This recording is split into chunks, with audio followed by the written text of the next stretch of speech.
अस्सलाम वालेकुम दोस्तों, तुसीं देख रहे हैं यूट्यूब चैनल साजिश टीवी HD। मैं तुहानूं दिखा रहा दरिया रावी। तो दरिया रावी दे विच ना बड़ा तेज़ पानी आ गया, बड़ा तेज़ रेले नाल, ते इहदी वजह नाल बड़ा नुकसान कर रहा है फसलों नूं, देहातां नूं बड़ा नुकसान हो रहा है। तुसीं देख रहे हैं भी पानी की स्पीड कल नालों तकरीबन 50% आज पानी की स्पीड ज़्यादा है, तो पानी वैसे ही ज़्यादा हो गया है। तुसीं देख रहे हैं चारों तरफ पानी पानी हो गया है।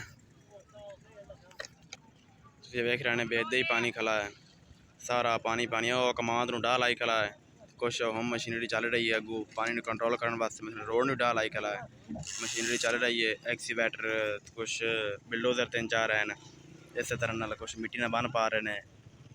देख रहे हैं भी सारा पानी पानी हो गया, चार तरफ पानी पानी, जिधे देखो पानी पानी हो गया।